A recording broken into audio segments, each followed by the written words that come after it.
अस्सलामुअलैकुम नाज़रीन, मैं हूं मोहम्मद अवैस हमीद राठौर और आप देख रहे हैं एलिगेंट बाइकर्स पर हमारा विंटर टूरिज़म को एक्सप्लोरेशन पर मबनी कलाम सीरीज़ का शायद आखिरी वीलॉग, जिसमें हम आज मालम जब्बा से बरास्ता बिशाम अपने इस्लामाबाद के सफ़र का जो है वो अहवाल आपसे शेयर करेंगे। इस रास्ते की तारीख़ी, टूरिज़म और हर हवाले से जो हमारे पास इंफॉर्मेशन है वो आपके साथ शेयर करेंगे। और सरबत कियानी साहब, आपने देखा होगा कि वो मेरे साथ इस सारे टूर में कंपेनियन हैं और बड़ा कमाल का हमारा ये टूर जो है वो गुज़र रहा है। आज तीसरी नाइट और चौथा दिन होगा हमारा कि जिसमें हम जो हैं वो घरों से निकले हुए हैं और बर्फ़ों के बीच में फंसे हुए हैं, लेकिन शायद कल हम अपने घरों पर पहुंच जाएं और ये जो हमारा सिलसिला है कलाम एक्सप्लोरेशन सीरीज़ का, सवात एक्सप्लोरेशन सीरीज़ का, ये शायद कल रात को इख्तिताम पजीर हो जाए। इस वक्त हम मालम जब्बा से निकल रहे हैं। अभी हमने कोई डिसाइड नहीं किया कि हम रातों रात बिशाम या कहीं बीच के स्पॉट में जाएंगे या मेन रोड पर पहुँच कर कहीं रात को स्टे कर सुबह सुबह जो है वो अपना इस सफ़र को मज़ीद जारी करेंगे। लेकिन सफ़र की जो नौयत है वो यही है कि हम मालम जब्बा से बरास्ता बिशाम, मानसेरा और शायद मुजफ्फराबाद वाली साइड से हम इस्लामाबाद को अप्रोच करेंगे। इस वक्त हम मालम जब्बा से जो मंगलोर की तरफ रोड जा रहा है उस पर गामजन है और लाइट कम हो रही है। शायद इसके बाद मैं आज के दिन का कोई वीलॉग, कोई क्लिप जो है वो गोप्रो पे ना बना सकूं, लेकिन मैं ये बताना चाह रहा था कि इस वीलॉग में तो आप जो सिलसिला देख रहे हैं वो मालम जब्बा से बरास्ता बिशाम इस्लामाबाद का सफ़र होगा। लेकिन जो लोग इस्लामाबाद से मालम जब्बा आना चाहते हैं उनके लिए मैं ये कहना चाहूँगा कि वो बरास्ता मोटरवे चकदरा तक पहुँचें, और जो लोग बाइकर्स हैं वो बरास्ता अटक पुल, नौशहरा, मर्दान, दरगही, मलकन टॉप, वो चकदरा पहुँचें। और चकदरा से आगे दो रोड आते हैं, दोनों मंगोरा की तरफ आते हैं और वहाँ से मंगोरा क्रॉस करके मंगलोर एक छोटा सा बाज़ार आता है। छोटा तो नहीं, खैर छोटे से थोड़ा सा बड़ा बाज़ार है। वहाँ पे एक चौक बना हुआ है, मोनूमेंट बना हुआ है, बाकायदा मालम जब्बा का बोर्ड लगा हुआ है। वहाँ से आप तकरीबन 36 किलोमीटर एक अच्छा चौड़ा रोड, कारपेट रोड बना हुआ है, जिस पे आप जाकर मालम जब्बा जा सकते हैं। हम जब कल यहाँ आए थे तो रात के 8, साढ़े 8 के बाद हमने इस रोड पर सफ़र किया था, जिसकी वजह से हम इस वक्त वापसी पर जाते हुए इस रोड के कुछ मनाजर आपको दिखा भी रहे हैं और उसके हवाले से इन्फॉर्म भी कर रहे हैं। लेकिन हमारी किस्मत या शायद आपकी किस्मत कि आज जाते हुए भी रोशनी कुछ उस तवानाई से अवेलेबल नहीं है कि जिससे वीडियो जो है वो कोई बहुत अच्छी या क्वालिटी की बने। लेकिन आपके भाई की इन्फॉर्मेशन भी तो बहुत अहम होती है, लिहाजा मैंने चाहा कि कम से कम आप तक कम लाइट से ही सही लेकिन इन्फॉर्मेशन प्रॉपर पहुँचाई जाए। नाज़रीन, इस वक्त हम ख्वाजा खिला आ चुके हैं मालम जब्बा से निकल कर, और हमारा डिसाइड यही हुआ है कि अब हम ख्वाजा खिला में कोई अच्छा सा होटल देखकर वहाँ पर स्टे करेंगे। लेकिन इससे पहले हमने सोचा कि हम पेट पूजा कर लें। और आपको पता है कि जो सवात है यहाँ पर इस किस्म के रेस्टोरेंट्स होते हैं कि जहाँ पर पार्किंग, किचन एरिया और छोटे छोटे से हुजरे बने हुए होते हैं। आप ये देखें, और हुजरे बने होते हैं और हर हुजरे में जो भी कस्टमर्स आते हैं, ग्रुप्स आते हैं, फैमिलीज़ आते हैं, उनको वो यहाँ पर बिठाते हैं। लेकिन एक प्रॉब्लम है कि ये यहाँ पर ज़मीन पर बिठाते हैं और हम दोनों के लिए बाइकिंग सूट में नीचे बैठना काफ़ी मुश्किल है। इंतज़ार तो हमने अपनी सीटें यहाँ पे रख के उन पे कर लिया है। ये आप सरत भाई की सीट देखें और ये मेरी देखें। अब हम खाने के लिए कोई हिम्मत करके कुछ टेढ़े मेढ़े होकर नीचे बैठेंगे ताकि हम इस खाने को खा सकें। इस वक्त हम ख्वाजा खिला में खड़े हैं और जैसा कि आप वीलॉग देख रहे हैं, हमने मालम जब्बा से अपना सफ़र शुरू किया था। रात को हम ख्वाजा खिला आ गए थे और इस वक्त मैं उस चौक में से गुज़र रहा हूँ जो कि ख्वाजा खिला का मशहूर चौक है, जहाँ से कालाम, मदियान, बहरैन और जो अपर सवात का इलाका है वो एक तरफ हो जाता है और शांगला टॉप, बिशाम और गिलगित का जो कराक्रम हाईवे का रास्ता है उसकी तरफ जाने वाला रोड एक तरफ हो जाता है। आपसे गुफ्तगू के दौरान मैं उस रोड पर आ चुका हूँ। रात को हमने क़याम इसी रोड पर वाक़ एक होटल पर किया था। ख्वाजा खिला में जब भी आप आएँ तो ये जहन में रखें कि 2 से 3 दरमियाने दर्जे के होटल्स यहाँ पर मौजूद हैं। ना तो वो बहुत ही लग्जरी या साफ़ सुथरे या उस हिसाब के होटल हैं और ना ही बहुत ही ख़राब किस्म के होटल हैं। रात मुनासिब तरीके से गुजारने के लिए ऑप्शन यहाँ मौजूद है, लेकिन जो टूरिज़म लवर्स हैं वो जिस हिसाब किताब में होटलिंग करते हैं उस हवाले से ख्वाजा खिला में कम से कम मुझे ढूंढने के बावजूद भी कोई फैसिलिटी नहीं मिली। ये एक फ़ैसिलिटी जिसका मुझे ज़ाती तौर पर पता था, अपने टावर एक्सपीरियंस के दौरान हमने यहाँ पर 1-2 रातें मजबूरी में गुजारी थी। तो रात को जब हम आए तो काफ़ी ढूंढने के बाद जब हमें कोई मुनासिब रिहाइश नहीं मिली तो हम इसी बिशाम रोड के ऊपर स्पिनगर होटल है, इसके ऊपर आए थे। लोग बहुत अच्छे हैं, लेकिन जिस तरह के एक अड्डे के एक मुनासिब होटल होते हैं उस तरह का ये होटल है। इसमें हमने जो है वो रात को गुजारी है। अभी सुबह के ऑलमोस्ट 8:50 हो चुके हैं और मैं और सरवत भाई रेडी हैं। कैश हमने निकलवाया है अभी और इसके बाद हम पेट्रोल फुल करवाएंगे अपने अपने बाइक्स में और इंशाल्लाह आज रात अपने अपने घरों तक हम पहुंचने की कोशिश करेंगे। इस वक्त हम बिशाम रोड पर अपना सफ़र शुरू कर चुके हैं और सफ़र की दुआ रोज़ ही मैं पढ़ता तो हूँ लेकिन आप लोगों से शेयर करना भूल जाता हूँ, तो आज मुझे याद आ गया तो मैं शेयर कर रहा हूँ। सुब्हानल्लज़ी सख्खर लना हाज़ा वमा कुन्ना लहू मुक़रिनीन व इन्ना इला रब्बिना लमुनक़लिबून। और सरवत भाई आगे अटक का एक पंप आया और मेरा ख्याल है इधर से हम 2,000 का भरा लेते, बाकी अगर कुछ कमी पेशी हुई तो मुज़फ़्फ़राबाद या आगे से देखेंगे, ठीक है। तो ये अटक पंप है जी, शांगला रोड, बिशाम रोड इसको कहा जाता है इसके ऊपर। और यहाँ पर हम आ गए हैं। आज डीजल ना भरा लें यार खुशी में, हैं जी। आज घर जाने की खुशी में डीजल भरा लेते हैं ताकि कोई बहाना तो मिले कि घर नहीं जाना हमने। पहुँच चुके हैं शांगला टॉप, गालबन यहाँ से कोई 3 किलोमीटर के आसपास होगा और इंशाल्लाह हम 5 से 7 मिनट में 10 मिनट में हम शांगला टॉप पहुँचने वाले हैं। अगले मनाज़र इंशाल्लाह आप शांगला टॉप पे देखने वाले हैं। ज़िला सवात और ज़िला शांगला का जो हदूद है उस पर हम पहुँचे हैं और चौकी पे यहाँ हमारी एंट्री हुई है और एंट्री करवाने के बाद अब हम दोबारा से बाइक्स पर चढ़ रहे हैं और अपना आगे का जो सफ़र है उसको कंटिन्यू करने की कोशिश करेंगे इंशाल्लाह। नाज़रीन बहुत तेज़ हवा है शांगला टॉप पर। क्या हुआ? हाँ हवा बहुत तेज़ है नाज़रीन और सरवत भाई भी इस हवा से परेशान हो रहे हैं। अलपूरी 11 किलोमीटर, बिशाम 45 किलोमीटर और जिस स्पीड से हम गप्पे मारते हुए जा रहे हैं मुझे लगता है कि हम ज़्यादा से ज़्यादा 50 से 60 मिनट में बिशाम पहुँच जाएंगे इंशाल्लाह। और सामने जो है वो खूबसूरत पहाड़ों के टॉप्स नज़र आ रहे हैं जहाँ पर बर्फ़ पड़ी हुई है। बर्फ़ जो है वो टॉप्स पर ज़रूर पड़ी है लेकिन माहौलियाती तब्दीली इसको हमारे एक्सेस से बहुत दूर ले जा चुकी है। अब रोड पर, मोहल्लों पर जहाँ पर आम 5-5, 7-7 फुट बर्फ़ पड़ती थी, अब वहाँ एक कतरा भी बर्फ़ आपको देखने को नहीं मिलती। और आप जानते हैं कि आज जनवरी 2026 में हम ये व्लॉग बना रहे हैं जबकि इन इलाकों को बर्फ़ से डूबा हुआ होना चाहिए था। तो शांगला टॉप से मैं मुखातिब हूँ आपसे। हमारा ये पहला व्लॉग है एलिगेंट बाइकर्स और डिस्कवर AJK के प्लेटफॉर्म्स पर। आप देख रहे हैं कि हमने सवात को विंटर में एक्सप्लोर किया। आगे हमारे साथ जुड़े रहें इंशाल्लाह। आपको इस रास्ते से हम मुज़फ़्फ़राबाद तक का जो एक जनरल ओवरव्यू है वो आज हम इस व्लॉग के थ्रू आपको करवाएं हैं। और पुलिस वाले हमें बड़े गौर से देख रहे हैं, झंडों को देख रहे हैं। ये अलपूरी बाज़ार है जो कि शांगला का शायद सबसे बड़ा और पॉपुलेटेड बाज़ार है इस वक्त। और यहाँ से आप अलपूरी चौक में से राइट होते हैं। राइट होने के बाद छोटा सा एक ब्रिज आएगा, फिर गालबन पुलिस स्टेशन आएगा, फिर बैंक अल हबीब आएगा। इस तरफ आपने आना है और ये रास्ता आपको बिशाम की तरफ लेकर जाएगा। अच्छा खासा बाज़ार है और शांगला का मेरे ख्याल से बिशाम के बाद शायद ये सबसे बड़ा बाज़ार है। लेकिन ये दोनों अलपूरी और लेकिन ये दोनों तरफ से हाईवे से कटा हुआ है।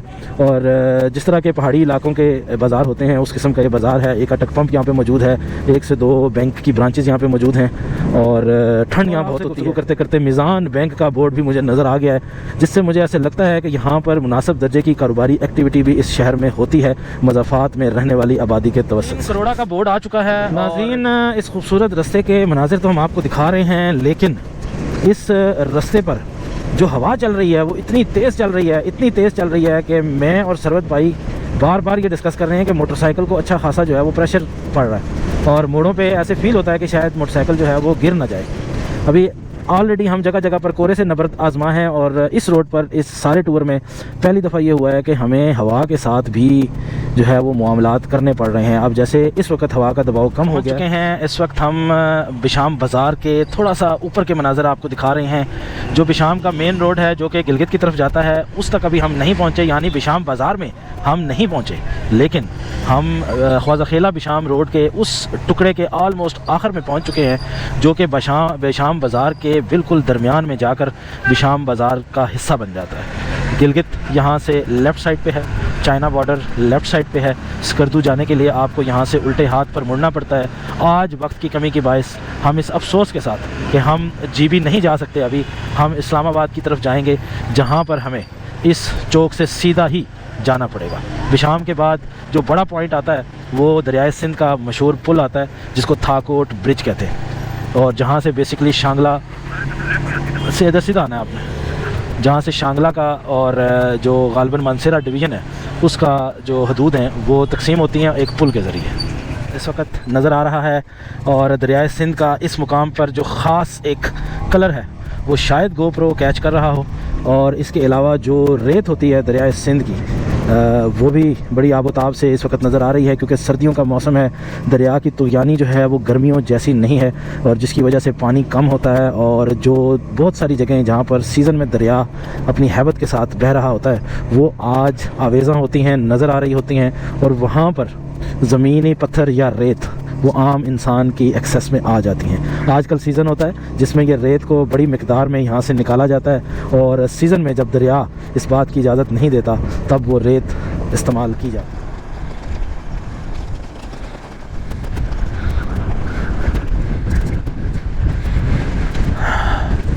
नाज़रीन, इस वक्त हम हवा के शदीद प्रेशर की वजह से रुके हैं मोनूमेंट में और सरवत भाई जो हैं वो वीडियोस बना रहे हैं। हवा आप देखें कितनी ज़्यादा है, बाइक को इस तरह से झंझोड़ रही है कि 30-35 से ऊपर अगर स्पीड हो तो उसको कंट्रोल करना बहुत जो है मुश्किल हो जाता है।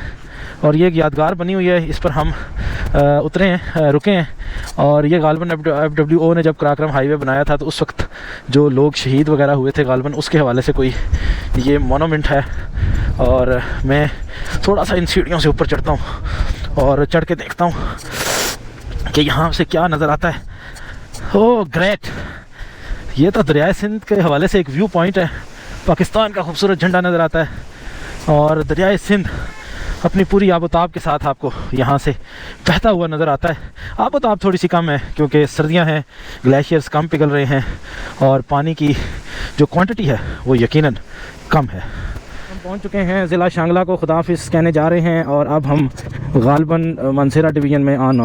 अस्सलाम वालेकुम, कैसे हैं आप? ठीक है, अल्लाह का करम है।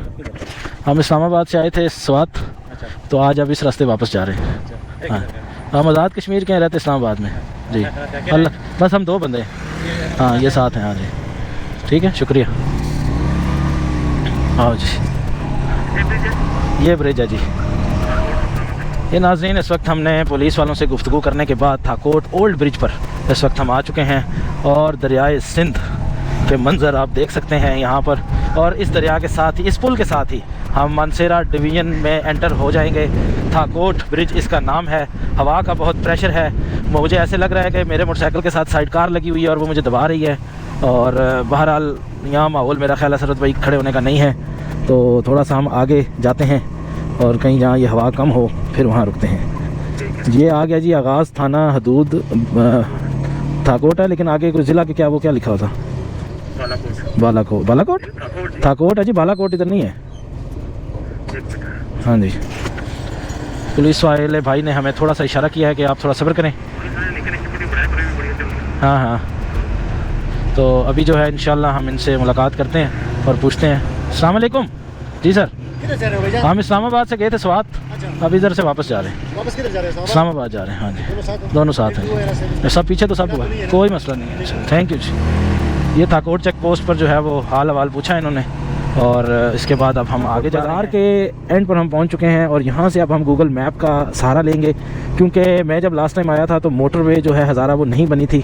और अब मुझे जो इन्फॉर्मेशन मिली है वो ये है कि किसी किसी जगह पर जो पुराना GT रोड है वो मोटरवे के साथ जो है वो सिंक हो जाता है। तो अब वो कहाँ से कैसे जाना है मुझे इसका अंदाज़ा नहीं है, लिहाजा इसके बाद अब हम गूगल मैप्स का सहारा लेंगे। टनल पर इस वक्त हम पहुँच चुके हैं और इस टनल में बाइक्स जो हैं वो आ रहे हैं। इसका मतलब है कि ये टनल बाइक के लिए इसमें इजाज़त का कोई इशू नहीं है। टनल में नाजरीन एक बात आप हमेशा ज़हन में रखें कि रूटीन में जहां आपको ओवरटेक करने की इजाज़त होती है, टनल में ओवरटेक करने की इजाज़त नहीं होती अगर आपको सारा रास्ता क्लियर भी नज़र आ रहा हो। ये ट्रैफिक के रूल्स जो हैं मैंने कहीं पढ़े थे और शायद किसी टनल के बाहर मैंने ये इंस्ट्रक्शंस देखी भी थी, मुझे अब वो टनल याद नहीं आ रही, लेकिन बहरहाल ये एक मुसलमान असूल है कि टनल के अंदर आपको ओवरटेक करने की इजाज़त नहीं होती। जैसे रात को 2 बजे अगर इशारा रेड है तो कानूनन आप वो इशारा क्रॉस नहीं कर सकते, हालांकि सारी रोड सुनसान है।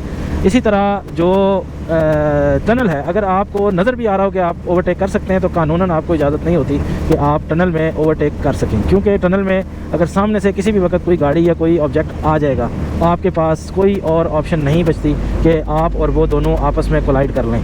और फ़िलहाल टनल से गुजरने के बाद मुझे ये एहसास हो रहा है कि जो पुराना रोड है उसको डिस्कनेक्ट करके बीच में से नए पैचेस बनाकर इस रोड को काफ़ी शॉर्ट कर दिया गया है। क्योंकि ये जिस इलाके से इस वक्त मैं गुज़र रहा हूँ यहाँ तक पहुँचने में अच्छा खासा वक्त लगता था, जबकि अभी हमें थाकोट से गालबन 10 मिनट से ज़्यादा का वक्त नहीं लगा होगा कि हम जो हैं वो इस टनल के ज़रिए और जो नए पैचेस बने हैं उनको यूज़ करते हुए हम इस इलाके तक पहुँच गए हैं।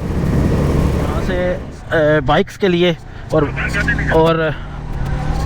मोटरवे और उसके लिए जो है ना वो रास्ता जो है वो अलग होता है।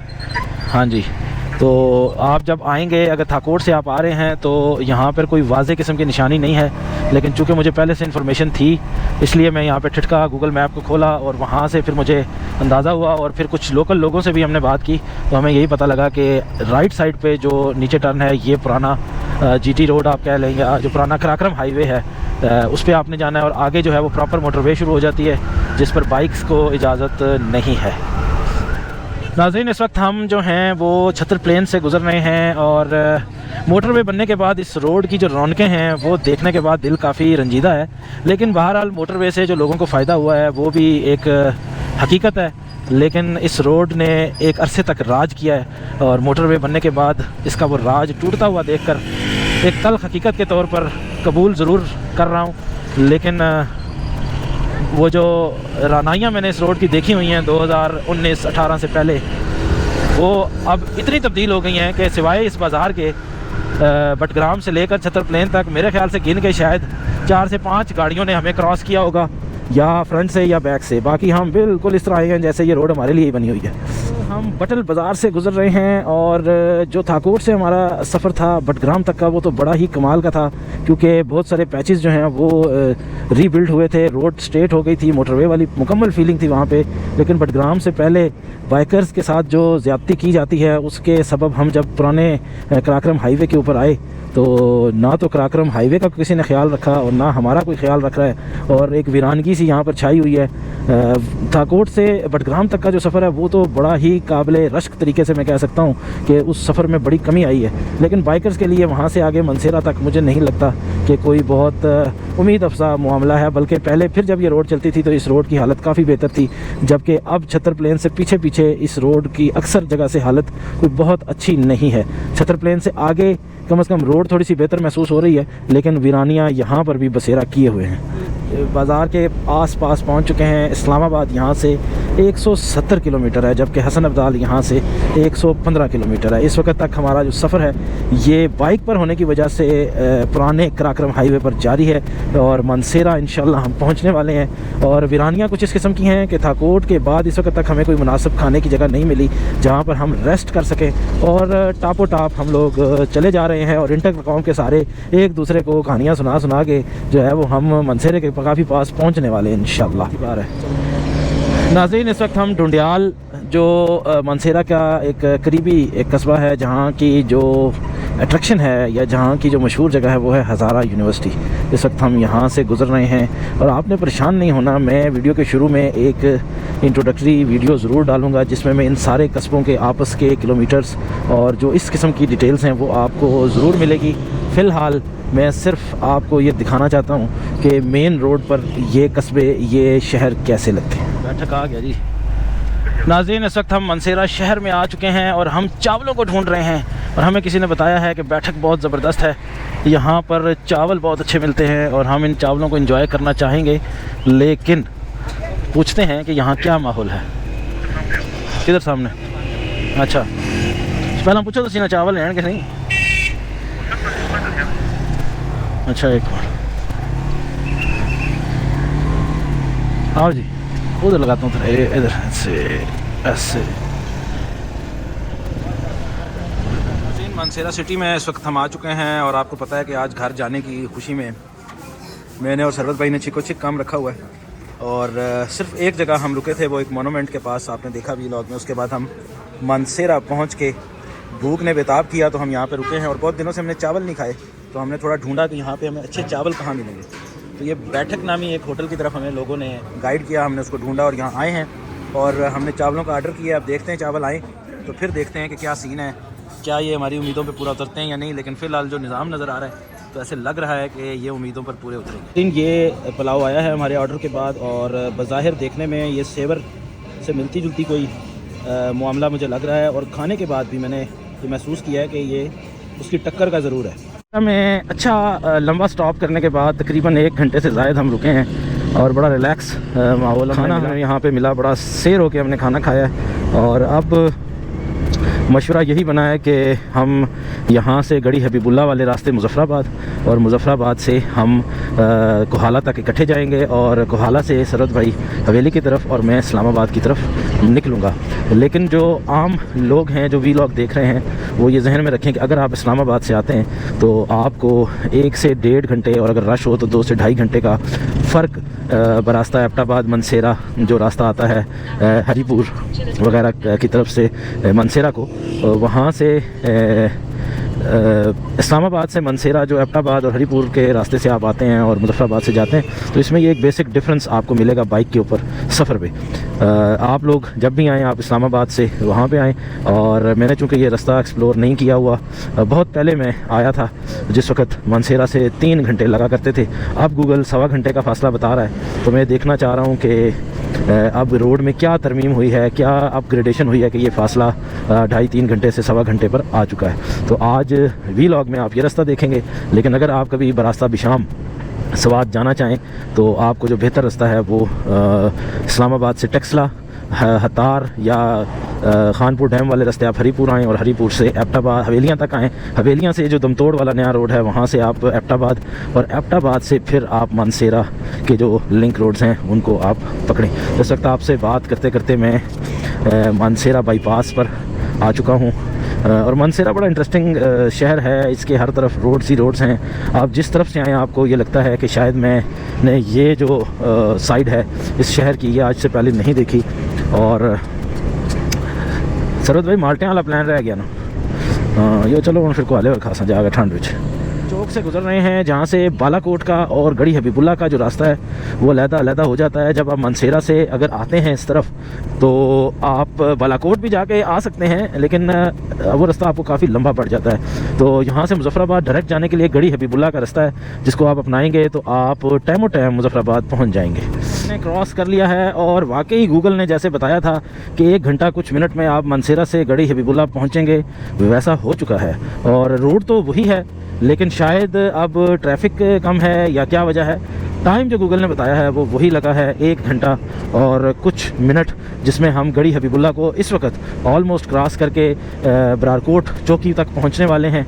और मज़ीद मेरा ख़्याल है 15 से 20 मिनट और लगेंगे तो हम मुज़फ़्फ़राबाद सिटी को क्रॉस करके कोहाला की तरफ निकल जाएंगे। इसके साथ आप समझ गए होंगे कि हम मुज़फ़्फ़राबाद लोहार गली गेट से एंटर हो चुके हैं। और मैं हेलमेट थोड़ा सा मैं नीचे कर लूँ क्योंकि नहायत ही ख़तरनाक जगह है, और मैं गलती से आपकी मोहब्बत में कैमरा ऑन करने के चक्कर में थोड़ा सा सुस्त हुआ और इस डंपर से आगे नहीं निकल सका।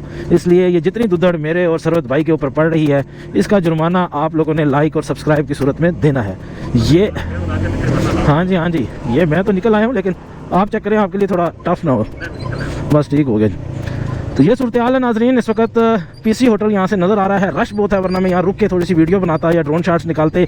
लाइट भी नहीं है, हाँ, तो यहाँ पे बहुत अच्छे ड्रोन शॉट्स मिल सकते थे। आज किस्मत से हमारे पास दोनों बैटरियाँ भी चार्ज हैं और हमने उनके साथ कुछ भी नहीं किया।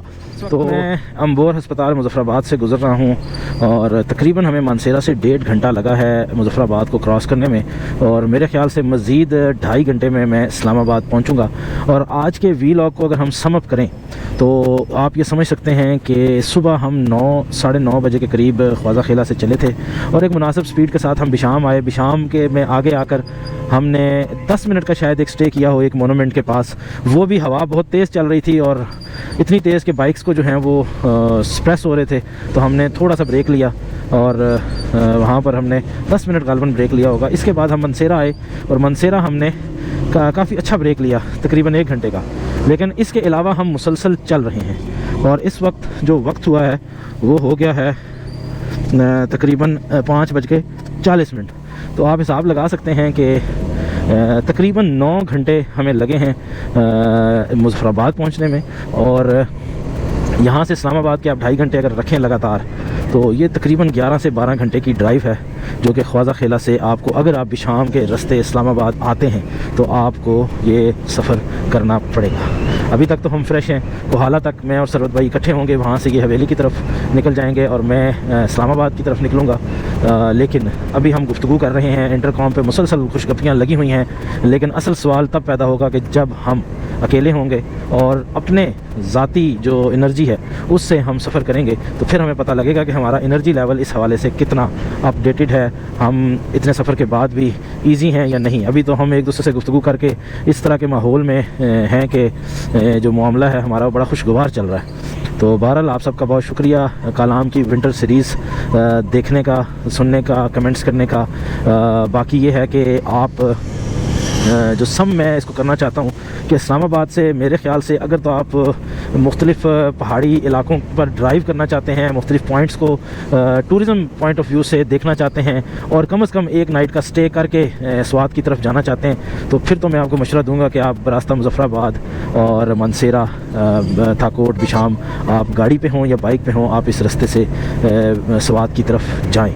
लेकिन अगर आपका टारगेट सिर्फ स्वात वैली को एक्सप्लोर करना है और आप जल्द अज जल्द स्वात पहुंच के वहां पर ज़्यादा से ज़्यादा टाइम बसर करना चाहते हैं, तो फिर बेहतर ये है कि आप मोटरवे से, और अगर आप बाइक्स पे हैं तो आप जिस उस रास्ते से जाएं जो कि हमने वीलॉग नंबर 1 में अडॉप्ट किया था।